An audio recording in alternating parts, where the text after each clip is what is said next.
तो स्वागत है आपका यूनिक साइंस क्लासेस में। पिछले वीडियो में हम लोगों ने क्लास 9th के फिजिक्स का पूरा सिलेबस देखा था और हम लोगों ने साइंस की परिभाषा और उससे जुड़े हुए कुछ इंटरेस्टिंग फैक्ट्स जाने थे, और इसके साथ ही साथ हम लोगों ने फिजिक्स का भी परिभाषा सीखा और उससे जुड़े हुए कुछ इंटरेस्टिंग फैक्ट्स जाने।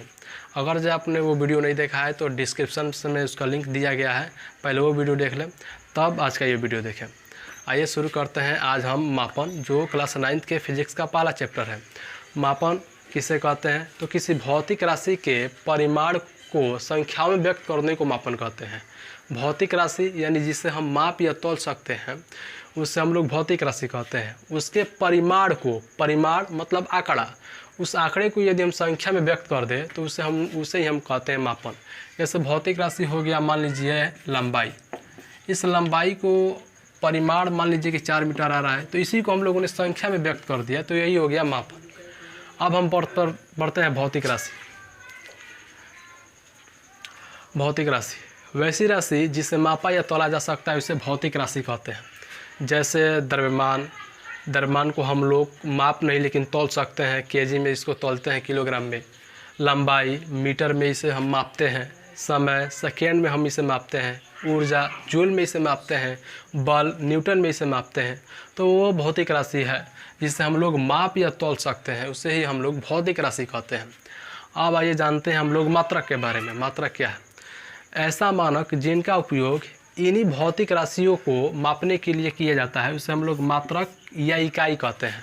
मतलब इस भौतिक राशि को मापने के लिए हम जिसका यूज़ करते हैं उसे ही हम लोग मात्रक कहते हैं। जैसे द्रव्यमान एक भौतिक राशि है, तो इस भौतिक राशि को हम लोग किलोग्राम में मापते हैं। लंबाई एक भौतिक राशि है, इसे हम लोग मीटर में मापते हैं।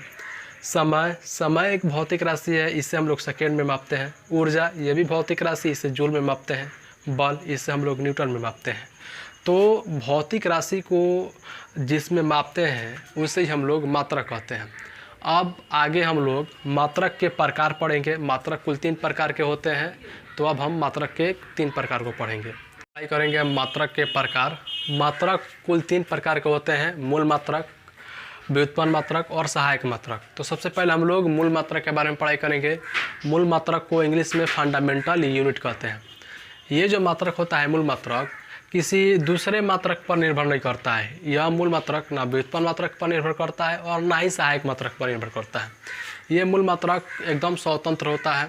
और मूल मात्रक कुल 7 होते हैं। इसको याद रखिएगा क्योंकि ये एग्ज़ाम में आता है कि मूल मात्रकों की संख्या कितनी होती है। तो मूल मात्रकों की संख्या 7 होती है। कौन से 7 मूल मात्रक हैं? द्रव्यमान, लंबाई, समय, ताप, ज्योति तीव्रता, विद्युत धारा और पदार्थ का द्रव्यमान। ये कुल 7 मूल मात्रक होते हैं। एग्ज़ाम में आता है ऑप्शनल में कि इनमें से कौन मूल मात्रक नहीं है, तो इन 4 ऑप्शंस में से इनमें से कोई एक नहीं रहेगा।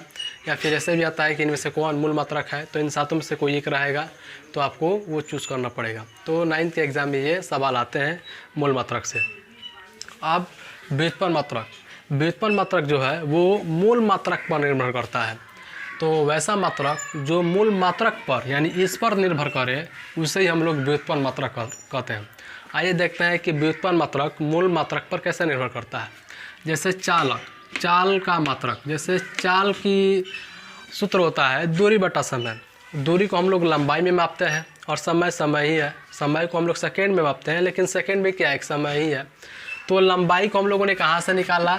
यहाँ से देखिए, ये मूल मात्रक है। समय को हम लोगों ने कहाँ से निकाला?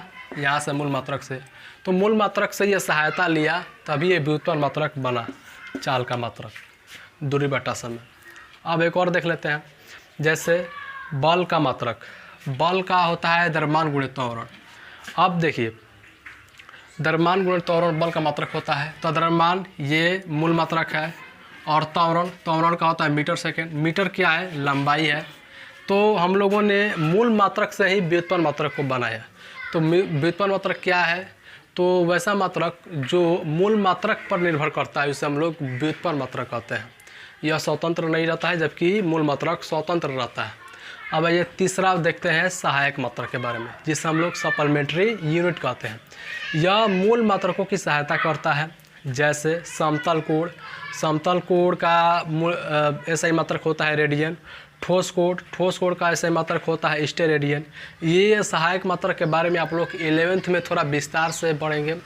अभी सहायक मात्रक के लिए सिर्फ आप लोग इतना ही जान लीजिए। मूल मात्रक ठीक वैसे ही है जैसे आप लोगों के पिताजी होते हैं, वो आप लोगों पर निर्भर नहीं करते हैं, तो वो मूल मात्रक हो गए। और लेकिन व्युत्पन्न मात्रक आप हो गए, क्योंकि आप अपने आर्थिक सहायता के लिए अपने पिता पर निर्भर करते हैं, तो आप व्युत्पन्न मात्रक हो गए। तो ये हो गया मात्रक हम लोगों ने 3 प्रकार पढ़े, मूल मात्रक, व्युत्पन्न मात्रक और सहायक मात्रक। इसके बाद से हम लोगों ने कुछ विभिन्न प्रणालियाँ हैं उसकी पढ़ाई करेंगे। तो अब आज के लिए इतना ही, और आगे हम लोग अगले वीडियो में विभिन्न प्रणाली को पढ़ेंगे। तब तक के लिए थैंक यू।